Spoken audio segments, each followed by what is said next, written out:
Hello and welcome to episode number 18 of Uncovering Unexplained Mysteries for 2016. How are you doing, Mike? I'm doing fine, doing all right. Just been kind of just chilling, relaxing, dealing with this one math class. I did well on the first test. Bombed the second one, but only because the teacher was kind of... I hate it when teachers do this, where they have a test. The previous test was a certain amount of problems. Then the next test is a less amount of problems. And then they heavily weigh certain problems over other ones. So if you don't get those right, then you're screwed. And you might get like a decent, or more than half of the test right, but that doesn't matter because the other questions were too heavily swayed. So it's so frustrating. It's always the ones at the bottom where they want you to like write out this long form like mathematical process. No, the ones that stumped me were the damn graph problems. I hate graphing. Like I thought I had it figured out, and then it all just left my head already. Apparently, even though I took the same class back to back, this year that had to do with graphing, but apparently it just left me. So whatever I learned. And we've quickly come into territory where I feel uncomfortable and frightened. So I'm not going to comment anymore because math is my enemy. I don't use it. I don't even count. I just say that many and I point and people know what I mean. He always brings the portable calculator with him wherever he goes. That's in your phone. But your phone is calculator. Well, the teachers acted like calculators weren't going to be available to you ever in adulthood. Yeah. And it's like, I have always had a fucking calculator when I've needed to use math. And yes, I can do it without the calculator, but it's just going to take me a lot longer. So fuck it, I'm using the calculator. They have calculator and non-calculator portions of the test. I'll tell you what I used to do for if they allow calculators and like there were formulas that you need to know. And it's usually like a Texas Instruments like TI-30XA or something like that. It's got that little plastic cover that you can use to cover it up. You know where I'm going with this. I'd write the formulas on the inside of the plastic cover and I'd slide that up every now and then. Okay, so that's a Pythagorean theorem. All right, got that little one. That's a quadratic formula, whatever the fuck. Quadratic formula. Yeah. Ugh. I'm so glad I'm not in college anymore. God, that was miserable. Horrible times. I only have this one math class left, and hopefully I can transfer to four-year college, the Washington State, the Cougars campus over in Vancouver, and I'm going to get a minor in film studies so I can do take classes for stuff that I actually am passionate about, and I actually really want to do. So when you actually take the piss out of ET, it'll have some weight to it this time instead of just some guy. Yeah. Well, apparently I had enough weight to get some stalker to mess with me on my Facebook page. So that was crazy. That was crazy, and it was hilarious though because the guy was so pathetic. The guy who was trolling him there. Exactly. So welcome to the Uncovering Unsolved Mysteries podcast, folks. We are on Patreon now. Thank you for the people who've supported us already. But if you would like to, so much. If you would like to support us on there, it's patreon.com/uncovering unsolved mysteries, and you get lots of goodies and bonus content that you will never just get on our Facebook page or anywhere else. So you're definitely going to want to jump over there and check that out. So I'm not going to delay any further about kind of something that I did post on the Facebook page and Patreon account that I was alluding to. A few weeks ago, we covered, over this course of this podcast, we've covered Danny Castellero, Chuck Morgan, and Don Devereux, these specific cases that have to do with the octopus and big CIA and Department of Defense cover-ups. Don Devereux was a key interview in all of these segments, and Mistaken Hit was actually about journalist Don Devereux and how his neighbor got assassinated, if you want to use that word, and the bullet was meant for Don. It was a mistaken identity, and Don ended up surviving, thankfully, and Chuck, not Chuck Morgan, but Doug Johnson, or whatever his name was, died, unfortunately. So that segment always bothered me as a kid and growing up and stuff, and now, and because it's on the Ultimate Collection, because it ends with Robert Stack saying something to the degree of Don Devereux has recorded from numerous sources that he is next. And then I'm like, okay, well, what the fuck happened to Donnie D after the segment? You know what I mean? Yeah. This segment was like 20 years ago. Like, what happened? You know? So I Googled... Cliffhanger. Yeah, I Googled him, and, his website came up, so I thought I'd click on it and just see if I could get any more information about this guy. And he's still alive. You know, he hasn't died of old age or anything, because, like, he was older when the segment was even... He looked like he was in his, like, mid 50s. Mid-50s to early 60s. But the guy's still alive. He's done a lot of work since... Unsolved Mysteries, but there's no specifics on what happened, like, after that. Like, what did he have to do, go into hiding, whatever. So, anyway, long story short, he had an address as his point of contact at the bottom of his website. It was a P.O. box, and I thought, you know what? Fuck it. I'm gonna send him a letter. Maybe since he's older now, maybe he's, like, calmed down with, like, the stuff that he's doing, and he's not, like, super busy. Maybe, just maybe, if I tell him that I have this podcast, he will take the time to write me back. Well, took about a week and a half, 2 weeks, but I got a letter back from Don Devereux, and even saying that out loud just sounds really weird because I'm a nobody and he's a somebody.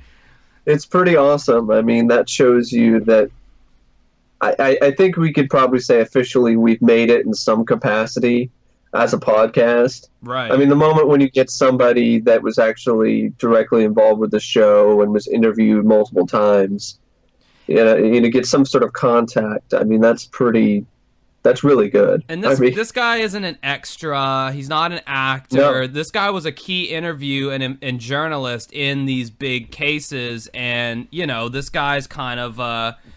he's even above that of, like, say, an eyewitness or in some other person being interviewed in any of these other stories who's just, a victim of something. And, I mean, I'm not saying that these victims are nobodies by any means, but I'm just saying, like, this guy had some clout. That's pretty much the point that I'm trying to make. So, I have the letter here right in front of me, and it says Don Devereux on it, and it's got his address. I don't know if it's his home address, but it's different than the P.O. box that he sent me. Obviously, I'm not going to read this out, but, and it says Mr. Josh Cannon, and it has my address and everything, and it's all in his handwriting, I'm assuming. Maybe an assistant, I don't know.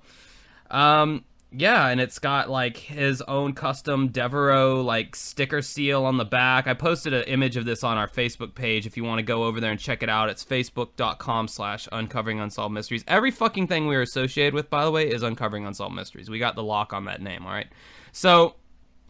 I open up the letter, right? And you guys want to know what it says. So I open up the letter, and it's basically just a letter that looked like it was almost like typed out on a typewriter. And it's basically just information about who Don Devereux is. It's like Don Devereux is a graduate of Phillips Academy, a veteran of the U.S. Army during the Korean War, and just all his accomplishments and accolades. And this is the same exact information you can get off his website. So you're reading this, and you're thinking, like, oh, big whoop, Yeah. But the stark difference is there's a Post-it note attached to this letter, and what I'm assuming is his handwriting, because it's signed.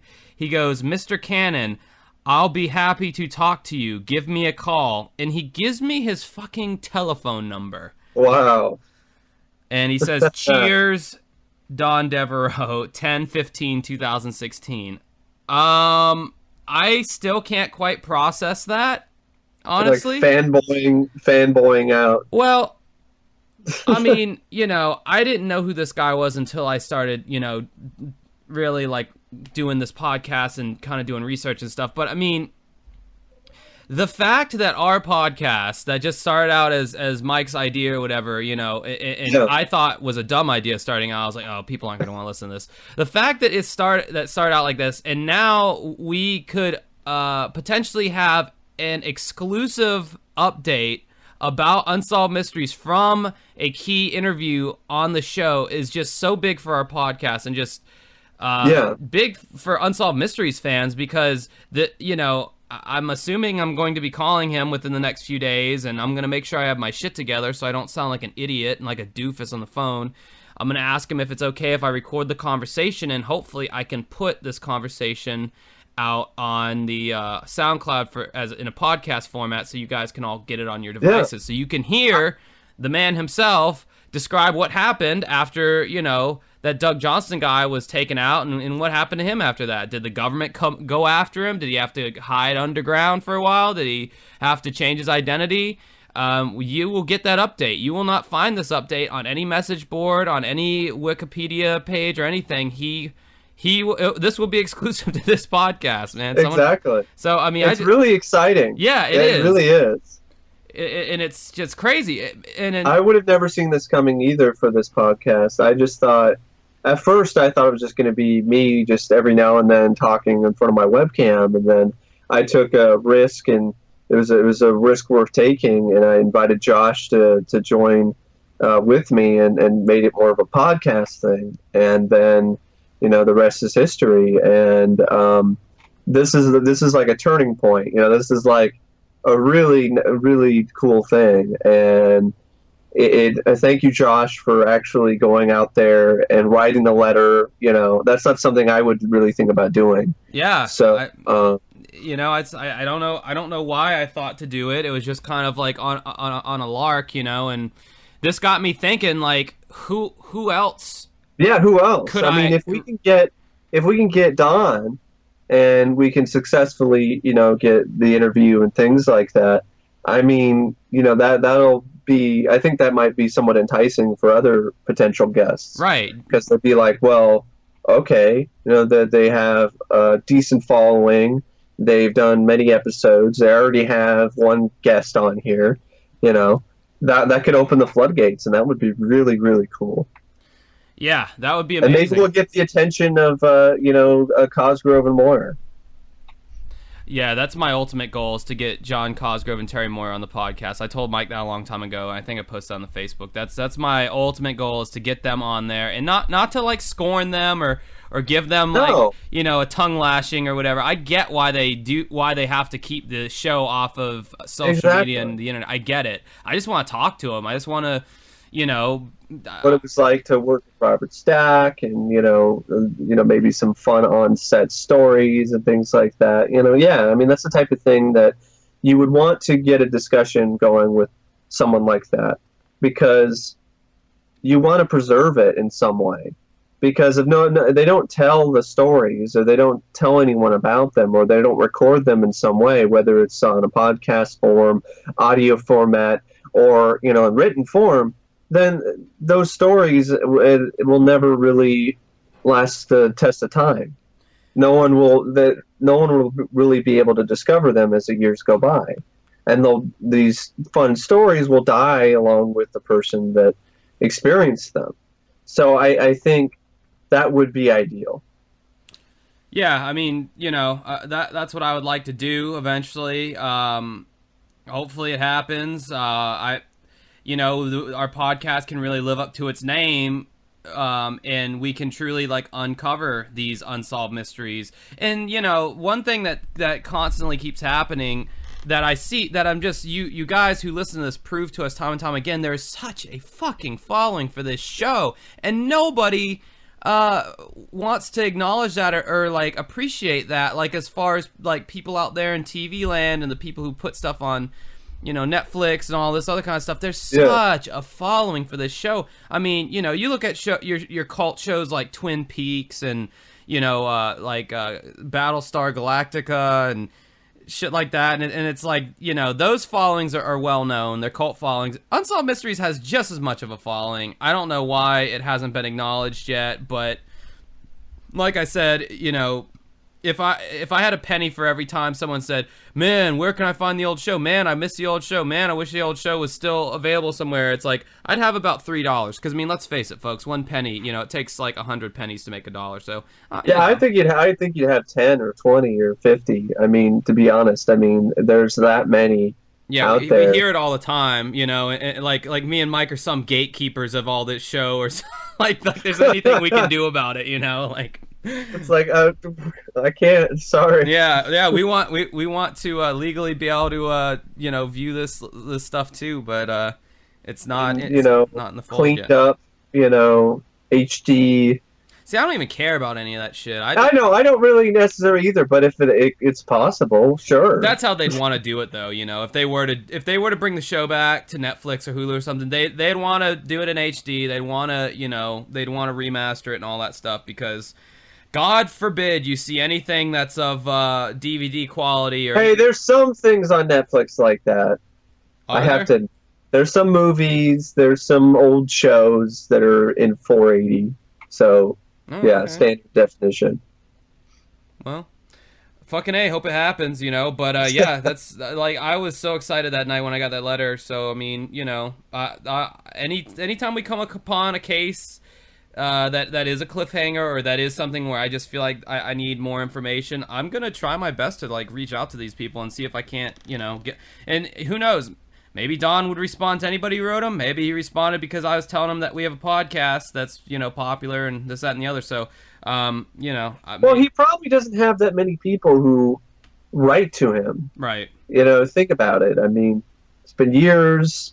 You might think, oh, it's some old show. Nobody really, remembers or cares about it, especially not people, that are, my age or your age. I mean, we're, 28-year-olds, being like, man, that show, I love that show.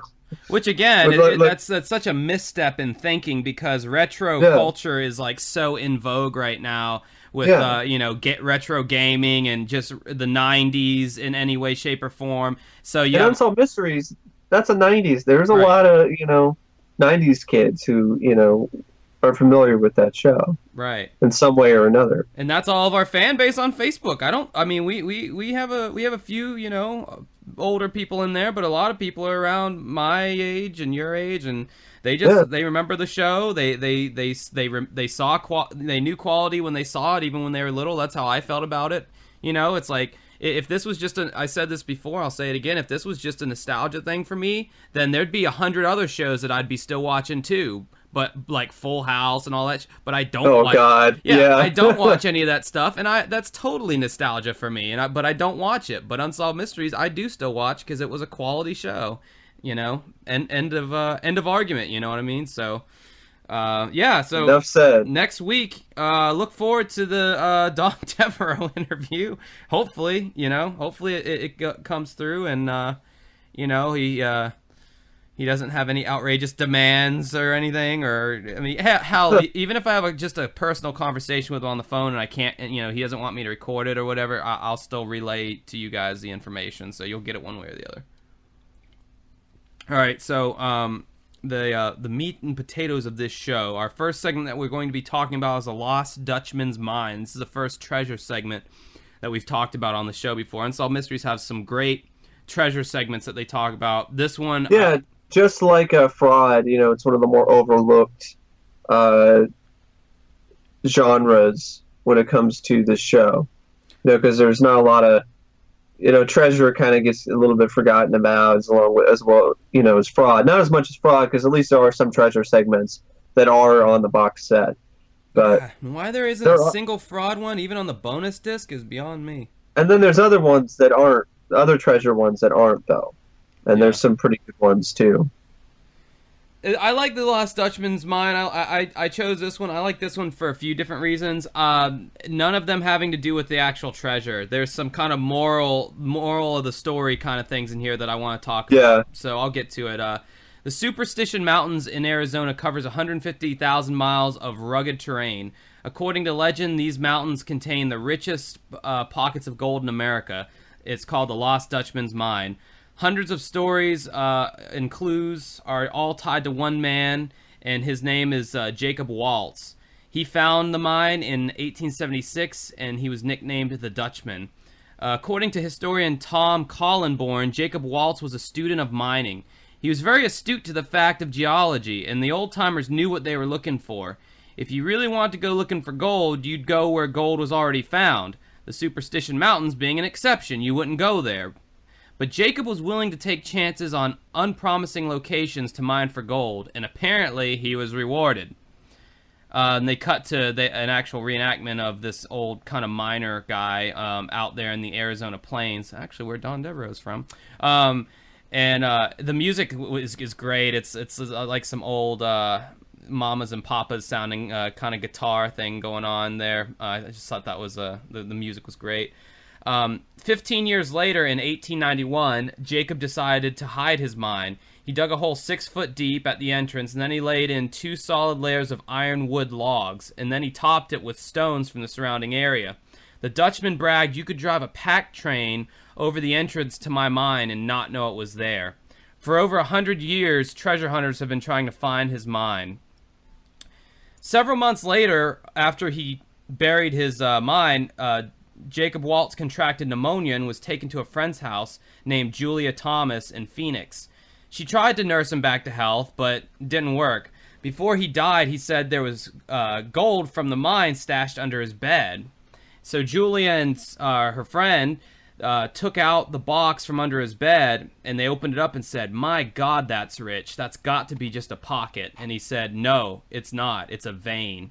So that basically what they meant by that was they saw the gold under his bed, and they said, "Man, that must just be one little pocket of gold out in those mountains. There's no way there's any more than that." And Jacob's saying, "No, there's a vein," which is like, like a river of gold, basically, but it's gold, kind of solid form. He said, "There's a vein out there." He said, "There's enough gold there to make millionaires out of 20 men."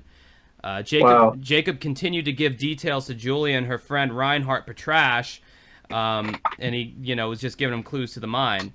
Now, Reinhard Petrasch is an important character in this story. He'll come into play later on. He left a number of clues, but he said several times, I've almost got to show you where it is. You've got to know exactly where to look. Waltz died before he could draw up a detailed map showing where the treasure was. Now, even though there are hundreds of maps in existence today, none of them came from Jacob Waltz. The only direction Julia and the Petrasch brothers had when they ventured into the mountains were Jacob's verbal hints. So Reinhardt had a brother named Herman, so he kind of joined in on the fun too. So Julia and the Petrasches were so eager to get out to the mountains, they went out in midsummer when the mountains were hotter than hell in a bucket. It must have been a real... that was a quote of one of the guys on the show. It must have been a real ordeal for all of them. And dude, fucking... Man, I know, like, with the climate change and all, it's, like, gotten hotter and shit, but, dude, Arizona, during the summertime, even back then, I mean, you're talking in the 100 degrees of weather, 105, 106 degree weather. And it's a dry heat, too, so it's just feels like there's a magnifying glass right on the top of your head.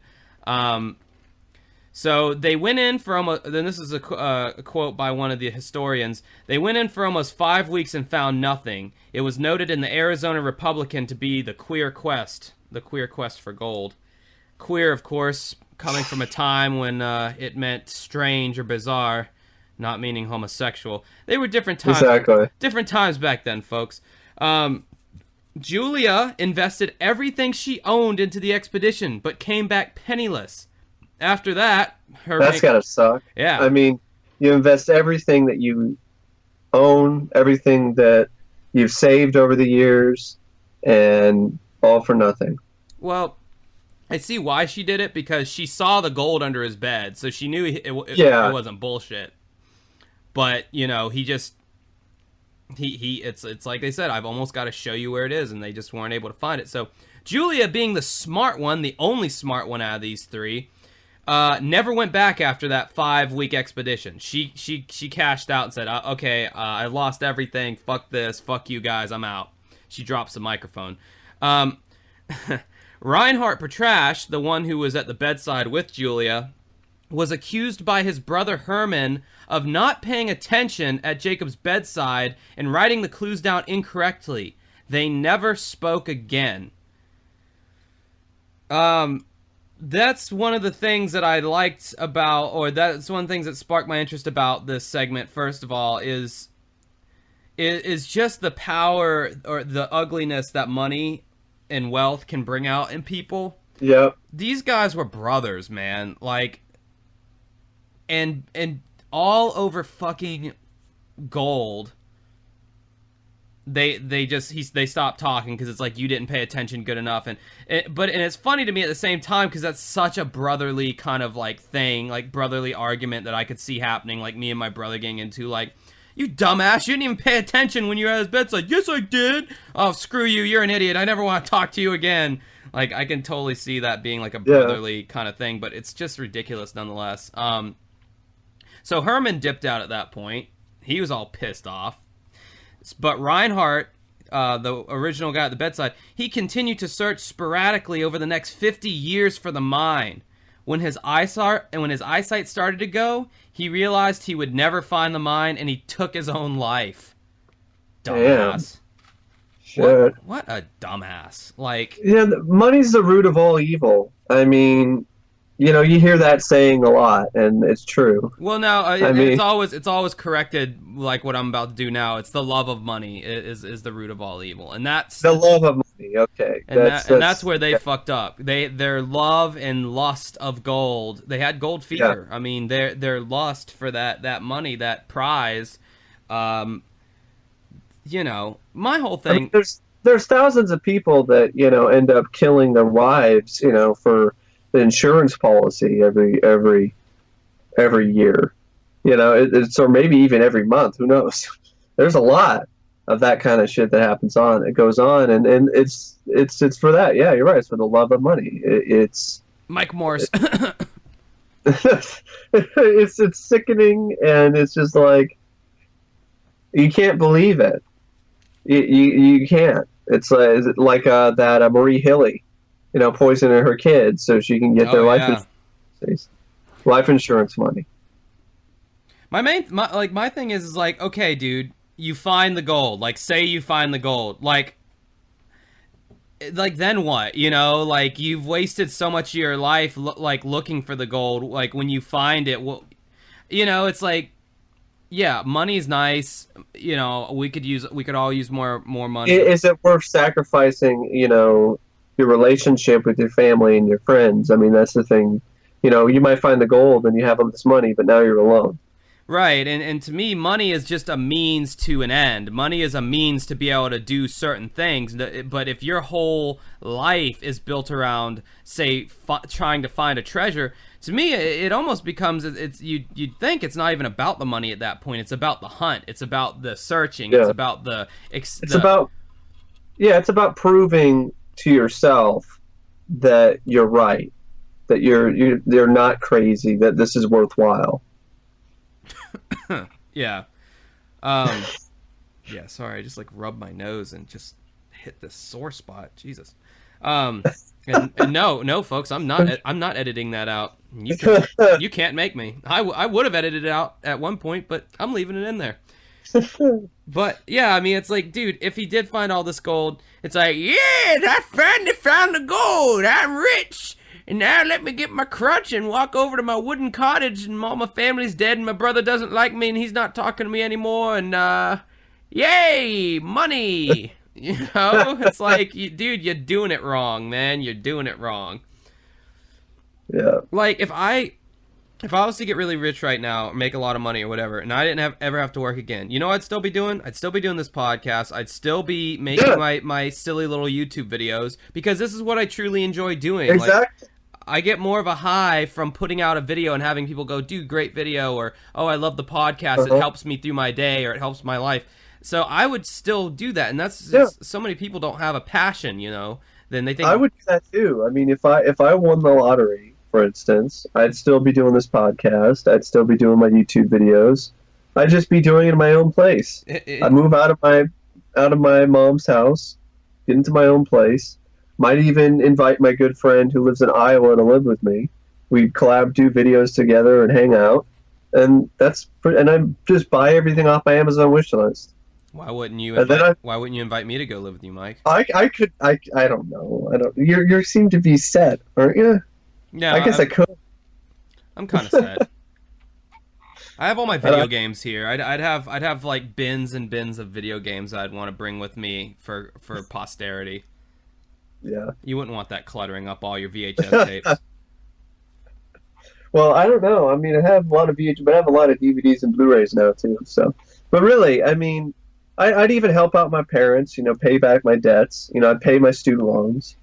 That's the kind of thing. I mean, I don't see myself being the type of person that once I win the lottery, I'd go insane and just spend every single bit of money that I have, and then buy yachts and buy this mansion, and then go in and buy all these expensive sports cars and buy drugs. Because there are instances where that's happened. I can oh yeah, man. There's like it's like a fact that people who win the lottery and who don't, they come from nothing. They come from not having money and not knowing what to do with it. It ends horribly for them oftentimes. Not all the time. There's another one that there's other times where they've been used to money and they still blow it. Like there's this one woman who won the lottery multiple times. Wow. And that's something that's completely unheard of.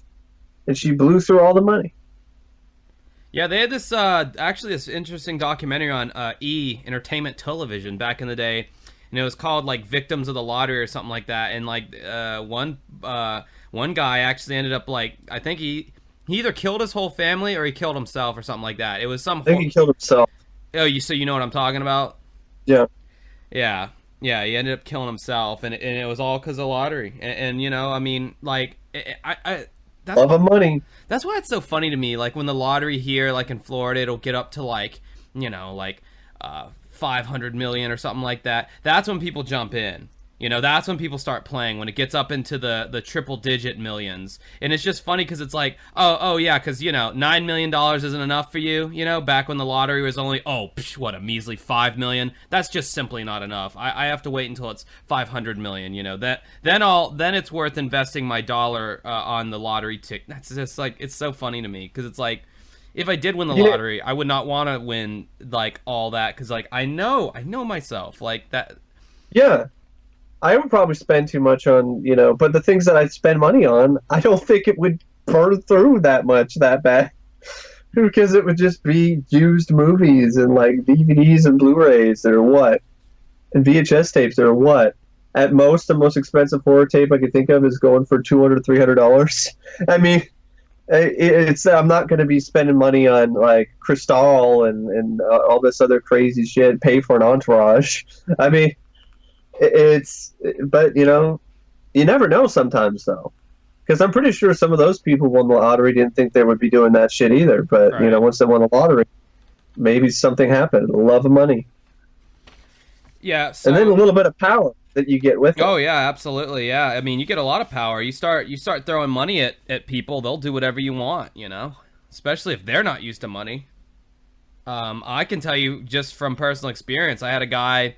I find him quite insufferable, but he comes up to my Applebee's gig on Saturday when I'm just out on the back patio playing music, DJing or whatever, and he only wants to hear Pitbull. That's the only artist he wants to hear. It's just every song by Pitbull. I fucking hate Pitbull. I hate it. Oh, God. Mr. Worldwide! I hate his music.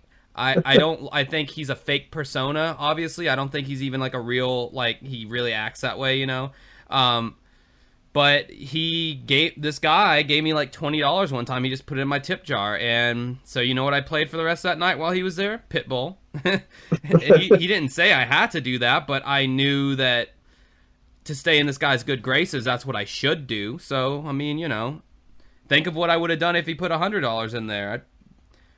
I don't even want to go into that because this is a family podcast. No, I'm just joking. It's actually not a family podcast. I still find it hilarious that on iTunes it says clean lyrics under our podcast. They're going to be slightly disappointed by that if they think that.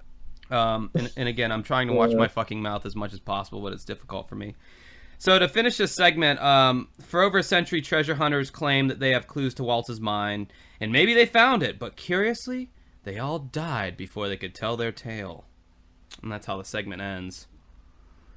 So, yeah, that was a really good one. The music was great. It's pretty short segment, though. It's a good one. I mean, because the whole thing about the craziness with the family and how it's torn apart by this obsession with this finding the gold. And suicide. Yeah.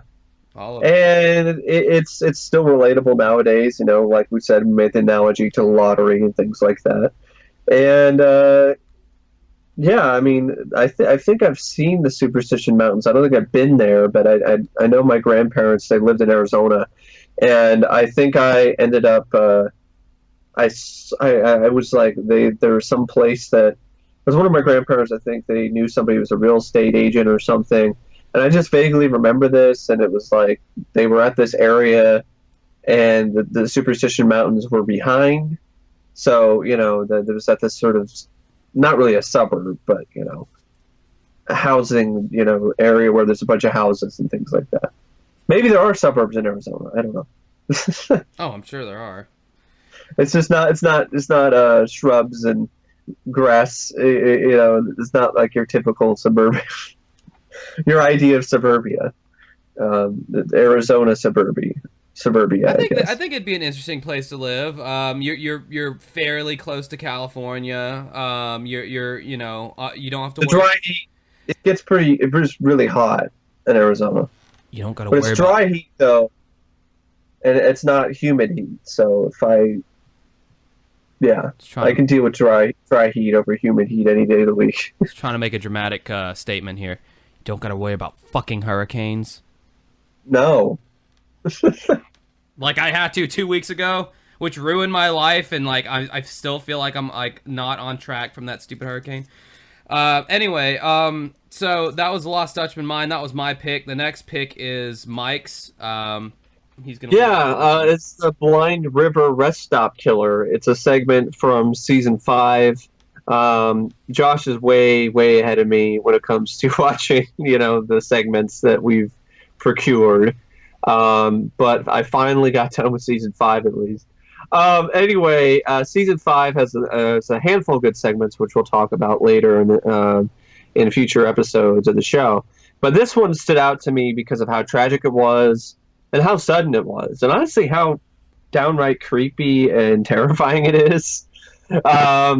So this one, it starts out in the morning of June 28th, 1991. Gord and Jackie McAllister of Lindsay, Ontario, Canada, were the only two people in the Blind River, Ontario rest stop. At 12:55 a.m., they were sleeping peacefully in their motorhome when a man identifying himself as a police officer, he showed up at the door and started pounding on their window. And he says, I'm a police officer. You need to move your RV. I don't know. I mean, this is in the middle of nowhere, basically. Blind River, some rest stop. It's after midnight. I mean, I know some people would be more trusting that it would be an actual cop, but I've seen this show, so I don't know. I'd be asking for a little more information, or I'd wait a little bit, because if it really was a cop, then they might really be knock on the door some more, or I could be like, hey, are you really a cop? I'm just it's the middle of the night, I'm just trying to make sure, type of deal. But then the killer could be smart enough, he could just be prepared for that too. So well, my whole there's thing always is that. like it. I mean, I guess obviously I've never owned an RV, but to me is it wise to sleep in your RV at a rest stop overnight? Is that a pretty common thing that Yeah, people it's fairly do? common. I mean, truck drivers, they sleep in their trucks a lot at rest stops. So, both my dads are truck drivers, and he and I have stayed at a truck stop, at a rest stop before. So, it's fairly common, but it's just I don't know. And moved RV, if I knew that my RV was not, blocking anything, was not in any shape or form in any sort of trouble, I wasn't parked in a place I wasn't supposed to be parked in, and I remember me, and my wife being the only people that were in the rest stop, I probably would not open that door. Well, my thing too is how hard is it to just bust in there anyway? Even Yeah. If you have a That's gun I'd be or whatever. prepared. I'd be prepared. If I'm sleeping alone and I see, I don't really own a weapon right now, but if I was doing that kind of thing and I was with someone that I loved, I would make sure to have some sort of weapon on me. So when a situation like that arose, I could actually, be prepared to defend myself. But this was really crazy anyway, because even if you had a weapon, unless you had some assault rifle, you might be screwed anyway. It was a firefight. So Jackie, he opened the door, and this man, who the actor, they did a great job casting this guy. He looks, and the guy himself, because I actually have a sketch of this guy. He looks like he came out of the depths of hell or something. He looks like a serial killer. When you think of, there's a lot of serial killers out there that are good looking and clean cut, but when you think of somebody like evil killer from like the movies, like this guy is totally what you think of. He's got like this thinning, stringy blonde hair. Looks like he's an albino. He's got these cold, piercing blue eyes. This guy, he looks like he's a replicant or something from Blade Runner. It reminded me a lot of Rutger. Yeah, or like the Vagrant from Dennis the Menace. Yeah, Christopher Lloyd. Oh yeah, that was who that was. God damn it, you are a human IMDb page. Yeah. That's impressive. So this guy, he barges in. He demands money and valuables, and he's got a 22 caliber rifle and a 20 gauge shotgun in his hands. So he's got in one hand, he's got a 22 caliber rifle, and another one he's got a 20 gauge shotgun. Dude, that guy must have been buff, man. That's like, it's heavy holding up a firearm. He just looks that buff though. He looks like he's a skinny. Maybe he's stronger than he looks. Wiry. And as Jackie went through her purse, the gunman shoots her. So I was confused. I thought Jackie. Sometimes you have guys who, older men. It's kind of like a nickname or something, Jackie. So, his wife gets shot with a 20 gauge shotgun, or it could have been the 22 or both. I think he shot both guns at her. Gordy was also shot. Gord was shot, but he managed to jump out of the vehicle. And the way that this reenactment was really well done, because it was very tense, and it was shot in a way that was just, it looked like something straight out of a horror movie. Of course, you got that great score as usual. And you got this killer who just looks sadistic. He looks like he looks like a killer. And then the whole thing where he coldly says, "I'm going to kill you," that kind of thing. You're going to die. It was that really stuck with me. Made my skin crawl. And to know that it really happened and it's not a movie. Exactly. It's not a movie. This actually happened. I mean, if I saw this segment when I was a kid or even as an adult, I would be paranoid about staying at some rest stop somewhere by myself or with somebody that I love. So Gord gets out of the vehicle. This is him quoted. He said, "I rolled underneath the motorhome and I noticed that another car had driven into the rest area. And then this guy got out and he was standing beside the car. And the person who was in the other car was 29-year-old Brian Major. He got back into his car, but there was no escape. The gunman shot him as well, and then he ran off." I mean, this guy is he just did it so coldly and calmly. Like I said, it was like the Terminator. It was like a machine. Wait, this guy ran off on foot? Yeah. Jesus. I think he also might have gotten in a car, possibly, because there's a later thing that says he might have been in a car, might have been a van or something. But anyway, here's Gord quoted again. "And I was lying there just praying to God that he'd keep on running, and he did. And as soon as he went by, I rolled back out, and I got up into our motorhome, and I drove out onto the highway.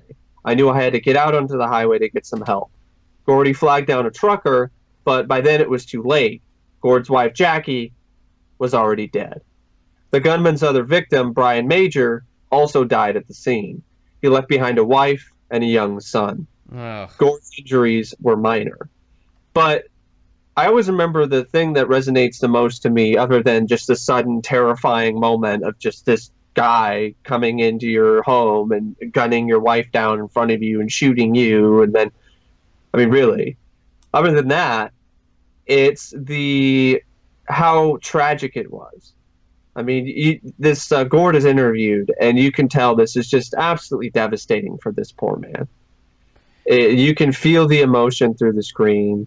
I choked up a little bit while I was watching, and I have to admit, he's talking about, he's talking about how I wish I died too. How could this has got to be? I mean, as far as like just feeling apathy for this guy's.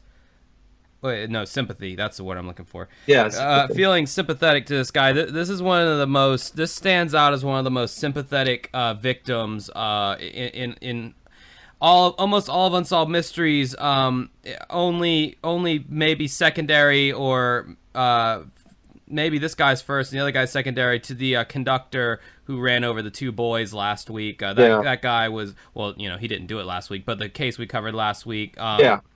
This guy was just, you felt so bad for him. He was, this is his life partner, his best friend for years and years. 29 years. God, 29 years. Just some random act of violence out on the freeway, out in no man's land, and then not only that, but you got the random senseless death of the 29-year-old dude who was literally just in the wrong place at the wrong time. Well, I guess the old folks were at the wrong place at the wrong time as well, but god damn. And the fact that guy had the wherewithal to like jump out of the RV and roll under it, like, man, like that's some movie shit right there, that you see. Exactly. So that's crazy. I don't know if I would have thought about that. No, I wouldn't have. I would have been locked up with fear. I've had a gun drawn on me before, and I'll tell you what, man. Well, I didn't know that. Wow. Yeah. It was. I was supposed to be going to this girl's house, and she gave me really bad directions, and I was in a kind of a hick part of town that's like all the rednecks out there are very afraid, and they all have their guns, and I was driving, and I couldn't find her house because there was no street lights, so I drove up into a driveway that fit the description that she gave me, and I drove up into this person's yard and realized it wasn't the right house, so I backed out, and I was just on the road waiting. Like, I was on the phone with her. I was like, dude, this isn't your house. What the hell? I just drove up into someone's yard. Like, where is your house? And then I see someone with a flashlight coming up, and I'm like, oh, this must be her or the mom or something, because she lived with her mom. And I rolled the window down, and it was this old man, and he's shining the flashlight right in my eye, and he's like, what are you doing here? Who are you here to see? And I told him, and I guess thankfully, for my sake, he knew the family that I was looking for because he lived right next to him. And at that point, I noticed in his other hand, he's got a gun, and he's pointing it right at me. And he said, well, I'll tell you what, if you ever drive up in my yard again, I'll shoot you. I'll kill you. Holy shit. Yeah, and I go, yes, sir. Yes, sir. I'm so sorry. Yes, sir. And then as soon as he kind of walked off, I fucking slammed down the gas, and I drove the fuck out of there like a bat out of hell. And I was still on the phone with her. Her mom had gone on the phone at this point, and she even heard all that. And she's like, what a dickhead. And I'm like, lady, tell your daughter I ain't seeing her tonight. I'm getting the fuck out of here. Exactly, dude. Cause they have their life in your life in their hands, and that their index finger on that trigger. That's your life, basically, right there, man. I mean, yep. And you don't think about like, oh, if someone ever points a gun at me through the window, I'll just slam on the gas and knock his hand away or gun. You don't think, dude. I'm telling you, you don't think about any of that shit in the moment, because you think in a split second this guy could just pull a trigger. If he sees me make any sudden move, he could pull a trigger because he thinks that I'm a threat to him. And ever since that happened, I'm still in like conflict with myself. Like, was that guy in the right or wasn't he? Because I'm thinking in my head, if I had somebody just drive up into my yard at like midnight or whenever it was and back out and just chill on the road in front of my house, I mean, hell, that's pretty fucked up, maybe I would do that. That's pretty suspicious. It's suspicious. That really is. I might have done the same thing, So at the time, though, I was like, fuck that old guy, you bastard. I'm gonna call the cops on him. But then I started thinking, I was like, well, honestly, though, you were technically on his property. I was on his property. I was some young dude, had a lip ring, eyebrow ring, tattoo. He probably stereotyped me, was some drug guy, some druggie. Exactly. I was wearing like a cut off like Alice in Chains t-shirt. I didn't exactly fit the MO of like just a lost, like, you know, upstanding citizen, but, you know, again, Yeah. I was just a lost person. But anyway, yeah, it's terrifying to have a gun pointed on you. So like the fact that this guy was able, even after being like shot, to do what he did was pretty incredible, because it takes a lot of balls. But to yeah, do you that. definitely feel for him so much. I mean, 29 years, it doesn't seem like a lot when you look at it from a perspective of you know, just living life, but 29 years of living with the same person, that's a long time. That's longer than I've known my parents. I'm only 28. So, yeah, longer than I've known my parents as well. But yeah, you feel for him, and like I said, you can feel his emotion through the screen. It's really powerful. So anyway, the Ontario papers, they went in and got involved. The newspapers, they published a drawing of the gunman based on Gord's description, and a witness actually came forward. He said that a few minutes after 1 a.m. on the night of the murders, a blue van peeled out of the Blind River rest stop and headed straight towards his car. The van continued dead east towards Sudbury, Ontario. The witness didn't notice if it had Canadian or U.S. plates. But yeah, he said like this van was like really driving erratically. It was like a bat out of hell, and didn't really think that much about it. But you know, maybe that could have been the van that the killer drove to the rest stop in, and that could have been his getaway vehicle. Maybe that was. Police checked out. I was just gonna say maybe that was the same guy that was after Blair Adams. Police checked out more than 3,500 blue. This pen is blue. The police checked out more than 3,500 blue vans on both sides of the border, but according to Detective Inspector Frank Ryder of the Ontario Provincial Police, they found no matches. This is a quote from Inspector Frank Ryder. The fortunate situation here is that we do have a survivor. Gord McAllister survived his wounds, and hopefully he can point out the killer someday. And I like this sort of this little scene where they had Gord. He looked through hundreds of mugshots, but none jumped out. So then the police turned to computer technology, and they actually show this technology. And it doesn't look state of the art nowadays, but back then it was absolutely state of the art, and it's kind of cool. I think it's interesting to see technology from the past. And to see how it's evolved over the years. And this is a prime example of that. So they end up looking at all these mugshots with these computers, with the computer, and it's kind of like it's got this blank template of a face, and then it'll go through all these different parts of the face. It's like the computer program goes through all these different mugshots that are in the database. So it'll go through all these different mugshots to find the right eyes or the right nose or the right lips or the facial structure and hair. And it ended up improving upon the original rough sketch of the killer and made it a really vivid image. And that's the one that really sticks with me. It is the one that they created with the help of this computer technology, this new drawing. Gord himself says, "I'll never forget his face. It wasn't a robbery gone bad. There was no resistance to this guy. He was just simply going to kill somebody for no reason."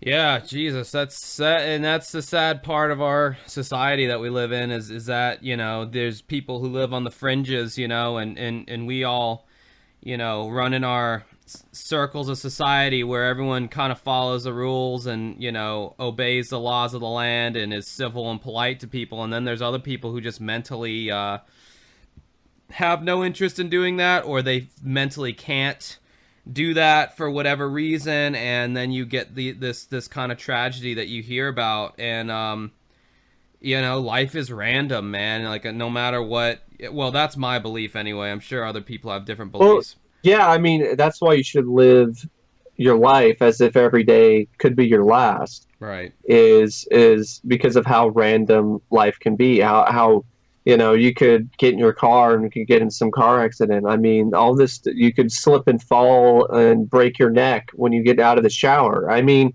these are all things that are possibilities. Are they likely? Probably not, but they could still happen. I mean, I got hit by a car, flew 15 feet in the air, and I was lucky. All I did was just landed on my face, broke my teeth, broke my nose. You know, got a couple bruises here and there. I was lucky. That's all I got. I mean, I could have easily died that day. So that's definitely, you know, that's the kind of thing that definitely puts things into perspective. Apparently, this case is still unsolved. But however, in 1999, a suspect was named. Former police officer named Ronald West was also suspected in a double murder in 1970. As of 1999, he was in prison for a string of robberies. In 2001, he confessed to the 1970 murders and is serving 2 life terms. He has not been charged in either of Jackie's or Brian's murders. Gordon later remarried, but sadly, he has since passed away on February 14th, 2012. So may Gord rest in peace alongside with his wife, Jackie. Wait, so the guy was a cop? Yeah, Ronald West, yeah. Holy shit. Former police officer. Yeah. So what do you, that guy, I would have expected like he was some like disgruntled fast food worker or something, someone who never really made something of themselves, not some like... He's a suspect. It's not confirmed that he was the guy, but he's a suspect. Oh, God. If it was a former cop, that'd be like triply fucked up. Because, you know, that's... So fucked up that you invent words that don't exist to describe right, it. exactly. Tripoli. Well, it's a city in one of the Middle Eastern countries, but it could also mean like triple and then Y, so triple. Yeah, exactly. Yeah. I invent words. That's exactly how fucked up it is. Quadruply. Quintuply fucked up. I mean, unless this guy just fucking snapped, and that's awful. All right, yeah, so that was a fucked up segment. Green River Valley rest stop killer. May that guy burn in hell. Blind River. Oh, whatever. Blind River. We already talked about the Green River. I can't. All these river killers, they all need to. Why don't killers ever seek out other killers? Because that's like the true. Oh, like Dexter? Oh, is that what the whole concept of the show is about? Yeah. Oh, I didn't know that. Yeah, people keep telling me I need to watch that show, but I don't have time to do any of that stuff. I'm always working on this, that, and the other.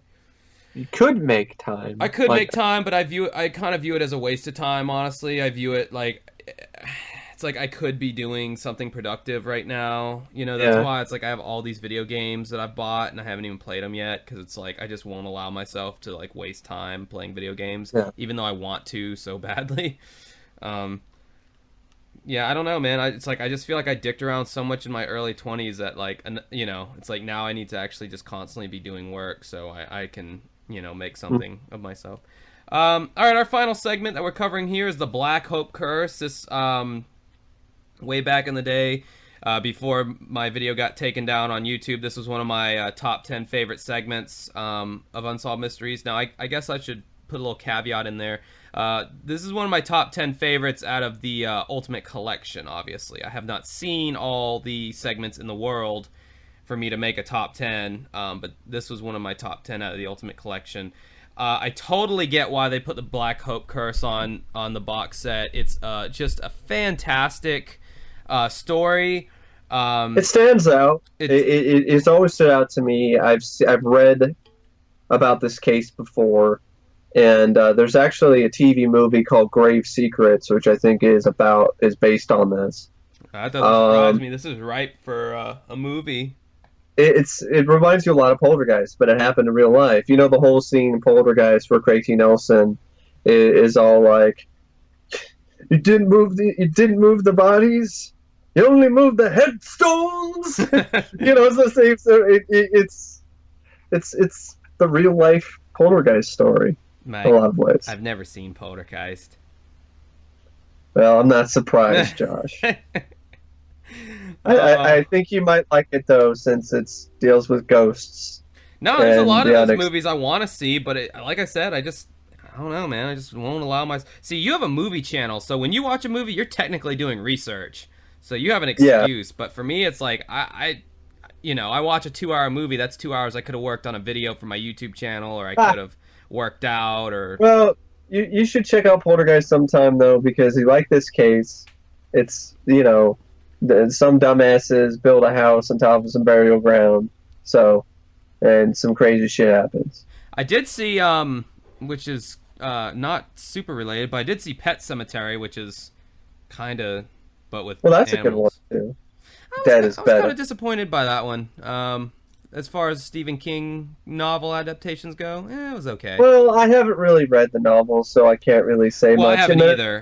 When I talk about with novel adaptations, I tend to give the films a little bit of leeway because books don't have a budget. Books don't have to. They can be as long as they want and have all these different subplots as they want, and there's no problems. But movies can't really do that. That's a good point. I've never thought about it that film way. is completely different when it comes to how it can actually adapt a novel. I mean, Pet Cemetery. What I've seen that I haven't read the book, but it's a thick book, 400, 500 pages long. I mean, we can't have a movie that's 5 hours long. I mean, it's not possible. So there are some exceptions that have to be made. And, books, like I said, they don't have to deal with the budget. You don't have to deal with the effects. You don't have to deal with the cast and any of these other things. So I think that is definitely overlooked when it comes to people saying, oh, well, it's not like the book. Well, I think it would have been fairly unlikely that it would have been like the book. Exactly like the book. Anyway. That is a good point. I never thought about it like that. I did like the old dude in the movie, though. Sometimes Dad is better. Yeah, he reminded me of like FDR or something. Like it's Fred Gwynn. He was who he is. Munster. Oh, It was Herman Munster. Really? Munster's movie, TV show. Okay, Yeah. now that I have seen. I do know that one. Yeah, I guess. And you probably heard that Fallout Boy song. With the Munsters theme, Uma Thurman. I know what song you're talking about. I know they did a song and named it Uma Thurman, but I have not heard it. No. It uses the Munsters theme as its background okay, I got you. music, as its main beat. Dun, dun, dun, dun, dun, dun, dun, dun, dun. Yeah. Oh, okay. Well, yeah, Fall Out Boy. That band's all out of ideas. Anyway, Black Hope Curse. Ghostbusters reboot song. Oh God. Well, they already covered Michael Jackson's "Beat It." They done a bunch of other I'm not afraid. Well, I am afraid of that song because it makes my ears bleed. But speaking of, I'm not afraid. This is I could definitely say. Well, I am afraid. I am afraid of this particular case. Yeah, be afraid of the Newport subdivision in Texas. Yeah. So this segment is great. Well, it's an Unsolved Mystery segment, so it's you got Robert Stack, you got the music, but what really made this segment stand out as truly great is the eyewitnesses. The high stakes. And the high stakes. Well, the high stakes as well. But to me, the eyewitnesses, Sam and Judith Haney, Betty and you have Sam and Judith Haney. They had the first house, and then you had Ben and Jean Williams. Those two couples were just fantastic. They weren't acting. They were and you couldn't act this good if you were just an extra. Like the portrayal or that they were able to get through with their emotions, the raw emotions of what they went through. It was just, you knew it was real. Just like, you can't fake how they were when they were telling these stories. They were great. So let's dig into this and not listen to me fucking blabber and stumble over my words anymore, shall we? Just outside of Houston stands a Newport subdivision, known for its upscale homes, manicured lawns, and bucolic setting. Now, thanks to this episode, I went and looked up the word for bucolic because I didn't know what that meant. Yeah, I don't know what that means either. It means, like lush, grassy, picturesque. No. Norman Rockwell painting. In the early 1980s, Sam and Judith Haney bought a house at the edge of the development. Sam says it was the house they had been waiting for, so they intended to stay there for a long time. But there was a morbid secret about the house. It all began when a mysterious stranger showed up to their door with an ominous warning. He had noticed that they were putting a swimming pool in their backyard, and there was something about their backyard that they needed to know, according to Sam. He followed Sam to the backyard, and he pointed to a spot in the yard, and he said, "There are 2 graves there." And he just walked away. Now, if that's not the beginning to, like, some kind of a movie, I don't know what is. Yeah, that totally is. That sounds like something from a film. And Sam, you know, he's like, I really didn't know how to react to that. You know, I didn't know if he was joking. Who would? You know, I don't know why someone would want to joke about something like that. And then his wife said, all of a sudden, from a knock on the door, everything changed. Using a backhoe, the Haneys tried to find out if the man's alarming claims were true. They encountered some wood fragments, and they stopped at the backhoe, and they got into the hole and started digging by hand. There were pine boards. When they were lifted up, when you lift up the first board, you could see the indentation of a skeleton form. It didn't take long to figure out that it was actual human remains. Sam had uncovered a very old pine coffin. Over the years, it had been crushed by the weight of the earth. And how Robert Stack delivers that line is just great. Sam immediately called the sheriff and county coroner, who conducted an official exhumation. Most bones had disintegrated, but 25 bone fragments were found, most too brittle to touch. And the reenactment's great because it shows, like, the guy who plays the coroner, he's picking up the bone fragments, and it's just, like, bursting into dust between his fingers, because we all return back to dust, ladies and gentlemen. There was a second skeleton, too, with 2 wedding rings on the fragile finger. So obviously there was a married couple, and they were buried next to each other. Judith Haney, according to her, she goes, "I felt sick to my stomach." The Haneys were horrified because they just desecrated some grave sites. You know, she's like, I felt awful about it, as anyone would feel. Aghast at the thought of human remains underneath their plush green lawn, the Haneys vowed to find out the bodies' identities, which I guess is kind of an olive branch, or you could have moved. Their search led to Jasper Norton. He said that their home was built upon an old African-American cemetery called Black Hope. The deceased were mainly former slaves. Jasper was the one who dug some of the graves, and he was a longtime resident, so he was able to give them that information. So, like, already we're starting off with a situation that if there were to be a haunting, we're ripe for a haunting to happen. We have an old forgotten gravesite. We have probably anger that is remaining by these souls that linger. Anger, frustration, all these different very strong emotions. They say that hauntings tend to occur in places where there were very strong emotions that were left behind. That's why you hear about these Civil War battlefields in the United States being haunted by these people who look like they're from the Civil War, and there's actually a good ghost segment on that on Unsolved Mysteries. There's stuff that there's also with these Civil War, these battlefield hauntings. There's a lot of these. It's like these, like you said, this stress, this intensity. These intense moments. They resonate, and it seems like they stay with the ground. They stay with the area where these things happen. And there's really sort of an interesting thing. Another show that's a lot like Unsolved Mysteries Sightings. It talks about sort of cases like this where it's like these things repeat themselves. It's crazy. It's like you can see these battles being repeated. It's like there's something that was left behind. And so there's a lot of these Civil War places, where the war had actually happened, where there's people have said they've seen ghostly soldiers like fighting each other. Right, and I mean, in a situation like this, when you have a burial ground of former slaves, these people lived their whole lives probably, at the very least, disheartened or discontent by their lot in life, with this grave injustice that was being done against them. So, I can imagine that the emotion that was left behind when they passed away, and then to build, I mean, good God, to build a fucking housing development, to forget that there are bodies there, that Yeah. that there was a time in our history where human beings meant that little, to where it's like, Yeah. oh, fuck it, they don't even get a gravestone or anything. They're just, Yeah. just throw them in a pine box, a pauper's grave essentially, Yeah. and fuck them. It's horrible. Poltergeist isn't totally based on fiction. I mean, there actually is a case of people building houses over burial grounds. Right. So the people who were buried at the Black Hope Cemetery, they had very little money. They marked their graves however they could. Sometimes using sticks and various things like that. The two people buried in the Haney's backyard were Betty and Charlie Thomas.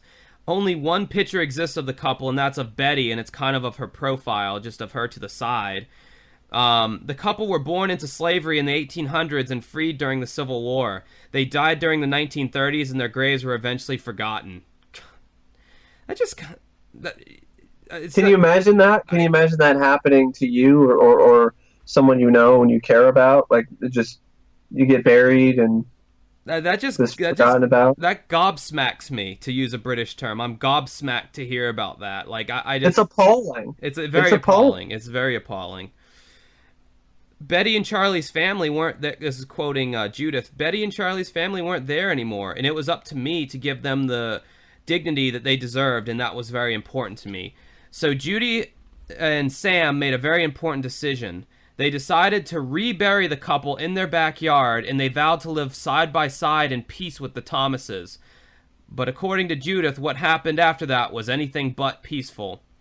So Judith saying there was a clock in the bedroom, and one night it started sparking and putting out a blue glow. When Judith checked the clock, she found it was unplugged, and the clock was only the beginning. One evening, Sam went to work, and he was working the night shift, leaving Judith alone. Quote, I heard the sliding glass door open and heard what I thought was Sam saying, "What you doing?" Sort of shocked me and thought he must have forgotten something. And then I went and checked the living room and checked everything, and the doors were locked and everything was fine. And I thought, you must be losing your mind. You must really be letting this get to you. But, and this is, how she delivers this line is just boom, I mean, it just crescendos to this. Like I said, these interviewers were just so great. She goes, but much to my amazement, that's not where the story ended. And it just draws you in that much more. If you're not already drawn into this segment, when she says that, it's like, oh my God, what happened next? Yeah, she's so sincere, and you can tell when someone's being genuinely sincere, right, and honest, and it's not some kind of act or they're just making something up. You can tell, and you could definitely tell in that particular scene. So the next day, Judith awoke and tried to find her red shoes, but couldn't. Her husband Sam helped, but they could not find them anywhere. And then they went back out where the graves were. They could see something was on the grave, and as they walked up and approached it, they saw that it was the shoes Judy was looking for, and they were both side by side, like someone had just picked them up and laid them down at the grave site. Even more disturbing was when they realized what day it was. Betty Thomas's birthday. It was like Charlie was giving Betty a birthday present. Quote, I began to come to the realization that this was not all in my mind. Had to have some relation to Charlie and Betty's graves being disturbed. Well, duh, you think? The Haneys were not alone. Dozens of other residents complained of other bizarre occurrences. Then, Unsolved Mysteries, they switch gears and they start focusing on this other couple in the same subdivision. Ben and Jean Williams thought that they found suburban paradise when they moved into the same neighborhood. Quote, when I tried to plant plants, they just would not live. I tried everything, fertilizer and everything, they still would not live. And I constantly had a foreboding feeling. Things are not right or something bad is about to happen. This is Jean saying all this, the wife. The Williams said that near the flowers, sinkholes appeared in the unmistakable shape of a coffin. The Williams would fill them in only to have them reappear again. Yeah, that's so eerie. Goosebumps. Because you would think the coffin doesn't even exist anymore. Like the coffin's just completely rotted away or something. Right. So So for that to it's kind of, symbolic, you know. yeah, it's so bizarre, but it's also very, very, very eerie. They noticed strange markings on a tree, an arrow pointing down with 2 horizontal slash marks. A longtime resident of the area told the Williams family he was the one that marked the tree as a way to identify where his sisters were buried. So again, we have another yard with 2 bodies, and again, they were black women, so again, it was probably the same or similar situation, sadly. Hmm. And again, Jean's quoted as saying she had a similar reaction to Judith, devastated that here we are living on top of graves. We felt guilty. We felt like we desecrated graves. According to the Williams, their home was soon invaded by a menacing presence. Nebulous shadows crawled along the walls. Putrid smells filled the air, and bone-chilling pockets of air would appear in the house out of nowhere. I can feel the chills already just thinking about it. And temperature, of course, as we know, is related with paranormal, like ghost-type sightings. The temperature typically, in most ghost sightings, it always gets lower. It's cold is associated with ghost sightings a lot of times. The Williams' granddaughter, Carly, would come and stay, and she would experience these things as well. Probably the most bizarre example of this is when the toilets would flush in their homes. They would flush on their own, and when they would, you would hear voices. You just hear conversations and murmuring. And I mean, Just think about that. That would make you think you're going nuts. in the toilet, you know? I mean, it's like Yeah. they're That would really make you think you're losing it. they're not about to like what's going to happen. I just had Taco Bell. These people are going to be even more angry murmuring in a second. I'm just saying, that toilet situation, that's got to be really shitty. All right, enough with the puns, people. Enough with the puns. We're all adults here, okay? I'm just trying to add some levity to this. One time, Carly and her grandma were in the bedroom trying to take a nap, and all of a sudden, they heard the back door open. Someone come in, and they closed the door, and all they heard was footsteps as they were walking. Someone was walking towards their room. Carly and the grandma looked towards each other, and then they looked at the door. It was at this point they realized that someone was in the house that did not belong there. And then, according to Jean, we looked everywhere. Nothing. Not one soul was in the house but them. And so Jean then goes on to say, we were simply going to be tormented until we left there. Ben and Jean debated on what to do next. They talked it over. Quote, oh, what can we do? Walk it off and leave it? We ain't got enough money to pay down on another home. End quote. We've always been fighters. We're going to stay here and try to fight it and bear it. That's what the husband said. And that's something I always wondered as a kid, you know? It's like as soon as something like that happens, you know, with like a house is haunted or something like that, I used to think, well, why don't they just move? Why don't they leave like right away, you know? Like, why don't they get a new house? I mean, that's just like the cliche that people point out in horror films, in these haunted house movies, like Amityville Horror or these other movies. Like, why don't they just leave? It's like, maybe it's not that easy. In some instances, the spirit won't let them leave, so that's a whole other problem. But also, some people just can't up and leave. I mean, this is their livelihood. This is they put everything into this home. They don't have, if they leave, they don't have anywhere else to go. Well, yeah, that's like, you know, when you get into the financial side of things, they have to probably take out a loan on the house, or they have their life savings. They put the down payment down on the home. They're buying the home. You can't. It's not like you can just take your big ass receipt to Walmart and have them refund the house. You know, you sink a lot, when you buy a home, you sink a lot of money into it until you can sell it and put it back on the market. But then, of course, you're going to have people saying, well, how long have you lived here? Well, why are you already selling it? You know, what's wrong with the house? And then you have to figure out, like, how you get around that issue. Are you going to disclose, you know, like, what's going on? Well, there's a lawsuit, I think, that dealt with somebody who sued the realtor, or somebody was selling it. That's later on, it was like a haunted house. Yeah, that's later on in the story. It's going to happen.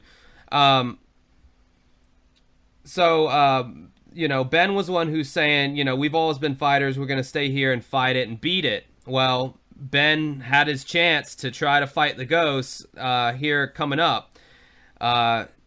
quoting Ben, came home from work 10 after 12. I opened the refrigerator door, and then I seen these two ghostly figures, and they went straight backwards into the den. And then they started moving towards the hall, going towards the bedroom where Jean was staying. I followed them, and when I walked through the door, instead of two forms being there, there was only one. And it was standing 1.5 feet from the bed. The only thing I thought was, they ain't messing with my wife. And let's just get a round of applause real quick. That is a true, man, gentleman right there. What a fucking guy. They don't make them like they used to. Yeah. So then he dives through this entity that's like this nebulous kind of cloud in front of the bed. And I thought the special effects department did pretty good on this one. Yeah, they did. It wasn't the worst, you know. Usually on the ghost ones, you get some stinkers on Unsolved Mysteries, you know. But this one was good. They actually did some computer-generated imagery instead of just, like, having a person in front of a green screen and then do the whole, like, blending it with the background thing to make them look opaque or whatever. He said, as I dove through it, I felt a sticky cold sensation in my body, and I turned around and looked at the end of the bed, and there wasn't nothing there. I'm quoting him, obviously. I wouldn't be using all these double negatives. The Williams's nightmare wasn't over. Now, this is the crazy part to me. The Williams's nightmare wasn't over. In rapid succession, 6 family members were diagnosed with cancer. Yeah. 3 succumbed to the disease. Quoting Ben here, he goes, "You just don't have that amount of sickness in that short a period of time. These spirits of the dead wanted me and my family to get off their graveyard." That's 6. That's chilling. And they show the family. They show the pictures of the family members, like in like a kind of a slideshow kind of thing on the show, and you had like. You looked like you had like a 6-year-old girl. Yeah, you had some older people in there, you know, that would be more expected to have cancer. But then you had some younger people too. Like you had all different ages and sexes of these family members that were getting cancer. These ghosts, they weren't fucking around. No, that's for they sure. were not. They were not indeed fucking around. Meanwhile, the Haney's lives were also unraveling. According to Judith, I was crying all the time, I was frightened, I was scared to do my daily routine in my own home. If you can think of every gambit of emotions that one can have, I was going through those things. The Haneys decided to fight back in court. They sued the developer for not disclosing that their home was built over a cemetery, in part so everyone else would know what was going on at the Newport subdivision.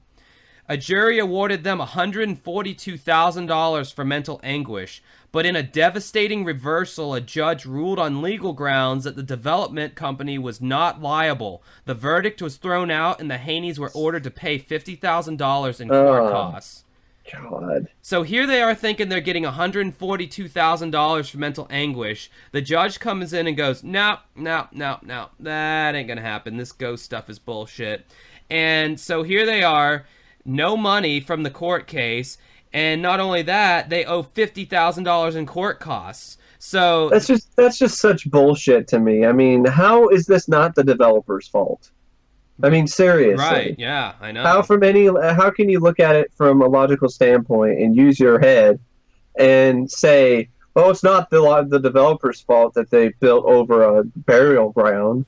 It's corruption. No, it is. It is their fucking fault. Because, you know, later on in the segment, they say, according to Texas law, it's illegal to disturb a gravesite without the permission of the family, yet a development company can go in and build a fucking housing development over it? Tell me whose pockets that they're lining up in the government, up in the Congress or whoever to make those laws pass, you know, their local jurisdiction.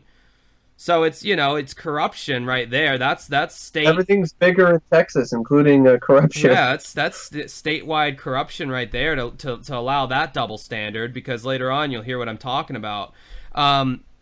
So according to Sam, he said, at that point we filed bankruptcy. So all in all, we ended up losing the case, losing the money, losing the house. According to Judith, we were exhausted. And we got in our car, and we went to where there was love and support, and we tried to put it behind us. And she was broken at that point, man. At that point in the interview, she was broken. She was. Well, who wouldn't be? This is such a traumatic experience. You've lost multiple family members to cancer. It's been a terrifying ordeal. You've been through an emotional roller coaster because, you know, you not only have the sadness of losing people or or being terrified by this ghostly presence. But then you think you win this court case, and then what? You don't. You lose everything, and you're in You lose everything. you're in your autumn years of life, where you're trying to retire and take it easy. I mean, that's the problem. I mean, when you put all that money, in your autumn years of life, later in your life, retirement and stuff, that's it. You're not. You're more than likely not going to get that back. So that's what's so frustrating. It's like that one guy who was a fraudster who created this fake logging company, and I love that segment. Yeah, and then he just basically screwed over all these different people, their dreams of building a log cabin in the wilderness. Yeah, we got to talk about that one. That's one I remember from my childhood. The Williams, the other family that was being tormented, they also explored legal recourse. They were told without definitive proof of graves in their backyards, they couldn't do anything. And to complicate matters, in Texas, it was illegal to disturb a grave site without the consent of the family. That's just ass backwards. Well, we need proof that you have a grave, but if you do have a grave and you find out you have a grave, it's illegal. So you could be fine. But the family is dead, so I can't really get consent from the family. Do you want me to get consent from the corpse? Yeah. You want me to get consent? Yeah. Hey, George, can you? Hey, what is it, Charlie? Hey, Charlie, can you? Yeah. Hey, Charlie, sign consent. Cool? Is this cool? So it was then that Jean made a decision that she will forever regret. And when Robert Stack says that, someone's about to make a bad decision. Yeah. She said, quote, "That was the last straw. You want a body? I'll show you a body." And I thought to myself, I can dig about 2 feet a day, and I knew I'd reach a body. But soon after she started digging, Jean fell ill. Her daughter, Tina, volunteered to finish the job. She dug for about a half an hour, this according to Carly, the daughter of Tina, the granddaughter. She dug for about half an hour, and I remember her saying that she felt funny. She was getting dizzy as well, and she put the shovel down and went back inside, and she just laid down on the couch. And she said, "Mom and Dad, I don't feel right. There's something wrong." The last thing I remember her saying was, "Mommy, take care of my baby. She looks so scared." Her daughter had to witness that. God damn, that's brutal. Quote, "Almost immediately her eyes started glazing over, and I was trying to talk her out of dying. Please, Tina, please stay with me." That's Judith, the mother, trying to get her daughter to not die, basically. Tina had suffered a massive heart attack 2 days later. She died. Tina had suffered a massive heart attack, and then 2 days later... Heart attack? Yeah. She suffered a massive heart attack, and she died 2 days later after the heart attack. She had just turned 30 years old. Oh, God. I mean, that's when I first saw this, I was shocked. I was like, jaw dropped wide open, just being like, what? If you didn't think these ghosts were fucking around earlier, well, now you have absolute proof. I mean, there's a body count here. Yeah. I mean, there's a body count earlier, but now there's another person who's died, and it's just, I mean, and I know some people, it's a coincidence. I don't know. Like, this is. I don't know if I'd say this is a coincidence. No, I can't err on the side of coincidence for this one. So Jean says, "I realized I had just desecrated another grave, and now I'm paying. I told Ben, we got to get out of here. It doesn't matter what we lose. We just got to get out of here. Because I knew if we had stayed any longer, I wasn't going to make it. Because my fight was gone." And I love this quote here. "I could fight no more forever." I just love that quote. It is just so Southern. "I could fight no more forever." With the triple negatives and the double negatives, good Lord. Just think about the kids, and it's just a tragic situation all the way around. I mean, for Betty and Charlie Thomas, but still at the same time, Betty and Charlie, they're the ones doing this. What the hell? I mean, really? Hey, man. I mean, do you think it's gonna help things? I mean, you're gonna by killing people. I mean, if I was a black dude and I went through slavery and I died and someone built a house on my grave, I think I'd kill any white person who lives on top of me at that point, just for vengeance, I think. Because they weren't, they probably didn't have the best, like the Thomases, they probably didn't have the best view of a race that was enslaving them. So I think It sounds like they got married at least, though. So maybe they had their own place at one point in time. I mean, maybe not. I don't know. I don't know, but I think that it was just one of those things where these were It's a vengeful bit extreme. spirits. It's a bit extreme of a response. Maybe you could have sent a message being like, hey, can you bury us somewhere else? I don't know, man. I think these people. I feel bad for them because they had no idea there was a cemetery on their property. Exactly. I feel like the development or the developer company definitely deserved to be sued on this one. They should have disclosed this information. I mean, even if you don't believe in spirits and ghosts and shit, like it's just disrespectful to build a house or whatever or anything on top of a dead body. It's against the law. Right. So the Williams escaped to Montana and then moved back to Texas. Today they are a happy family, no longer plagued by apparitions and tragedies. None of the subsequent residents ever experienced any paranormal activity. That's interesting. That's another thing. It's like that's like when the Talman house, when the Talmans moved and the bunk bed was destroyed. I think it was the bunk bed that was the problem. I don't think it was the house. The house. There's a bunch of instances. Or it's like Amityville. I think Amityville's a hoax anyway, because there were multiple people that moved in and lived in the Amityville house afterwards, and they just had no experiences whatsoever. That's a house where a tragic thing happened.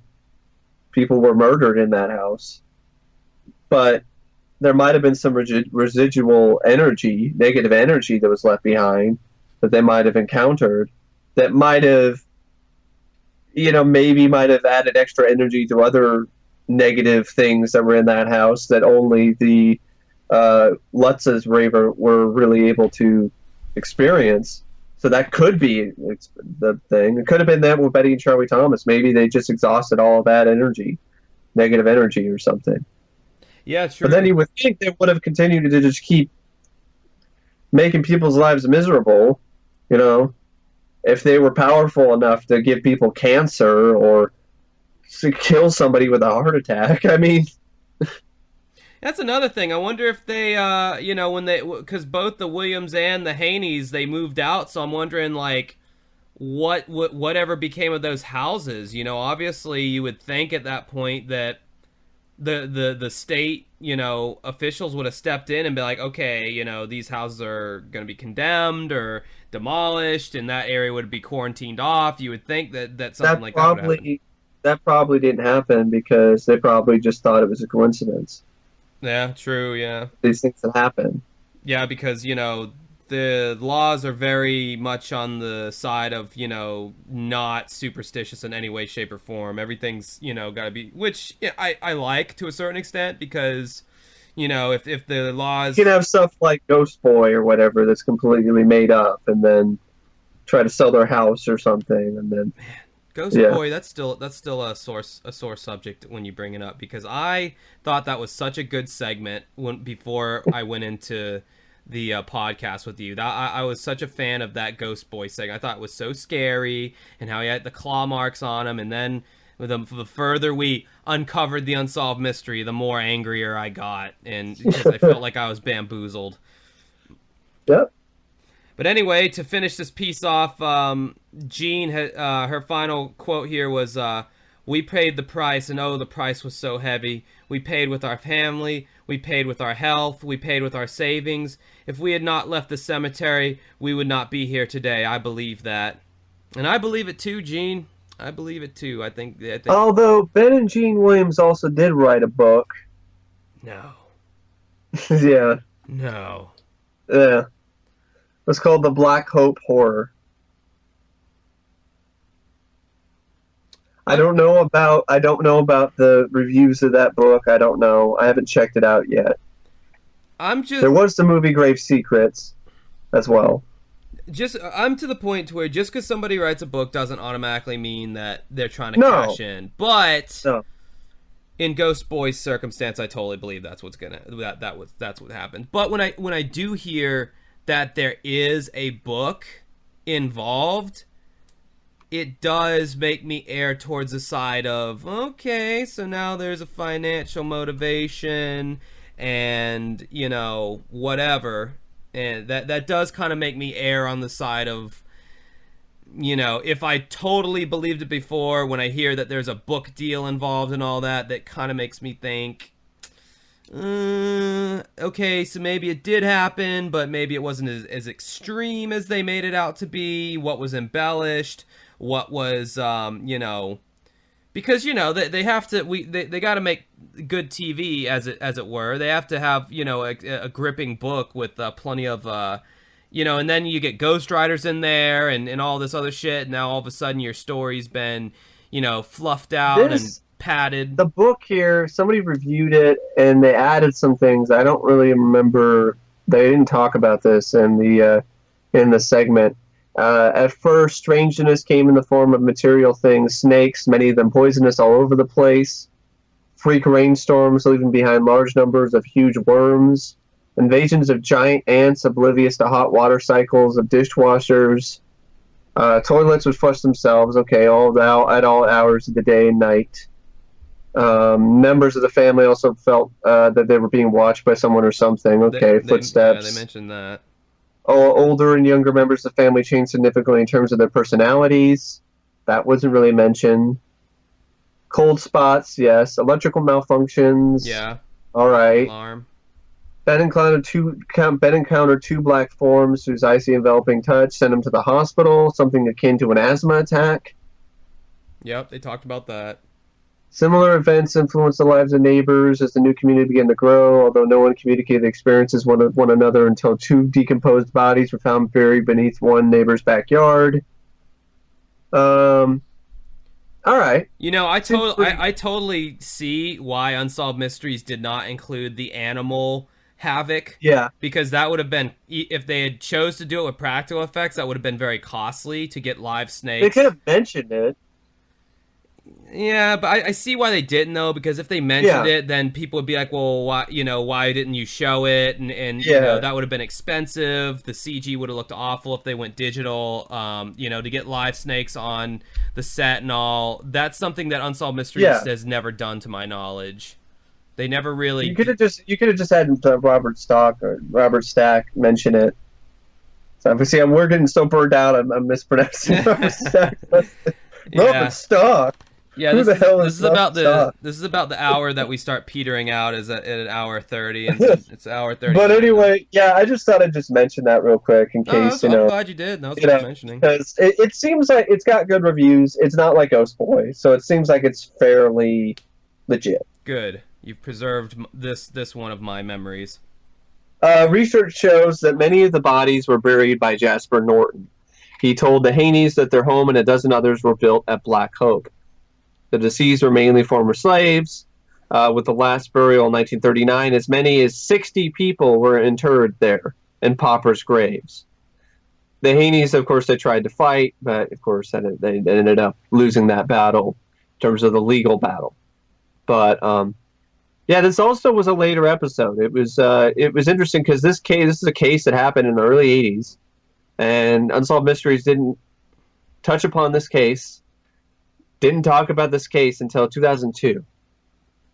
Oh, this was a newer one. Yeah. Wow.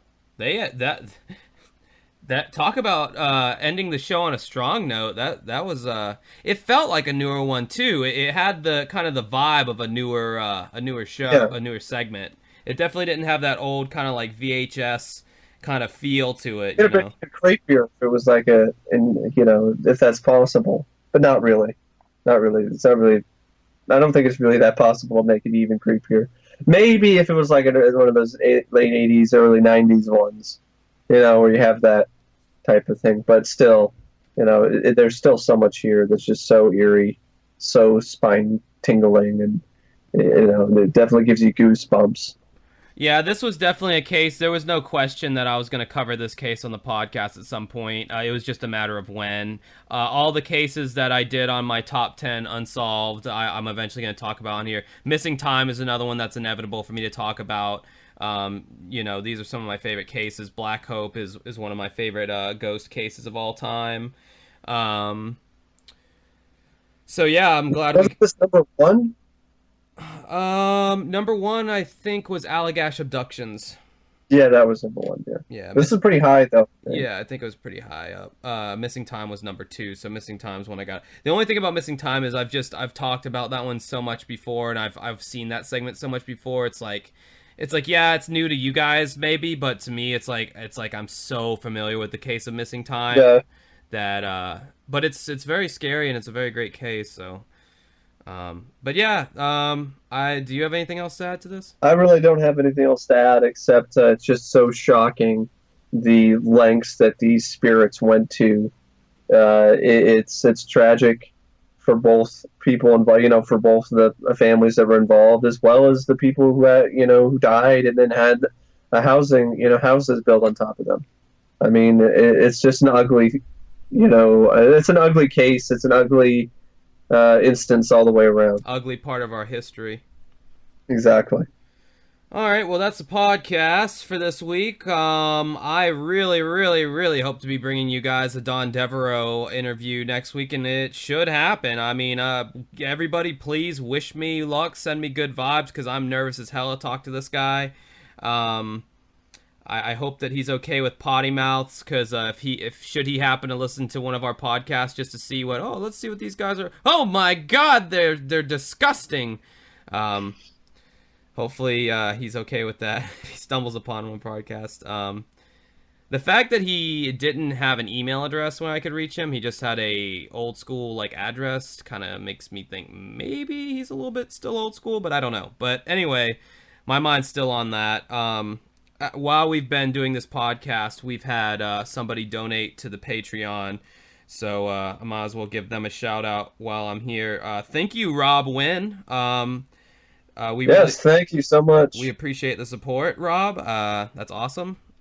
You can, if you want to be like Rob and pledge money to us, you can visit us on patreon.com/uncovering unsolved mysteries. Remember to like us on facebook.com/uncovering unsolved mysteries. If you're into movies and all things movie related, media related, check out Mike's YouTube channel. If you want some Mike on the solo tip, it's youtube.com/OCP communications. If you're into video gaming, TV show reviews, food taste testing, stuff like that, you can visit me on my respective YouTube channel at youtube.com/dancingwithghosts.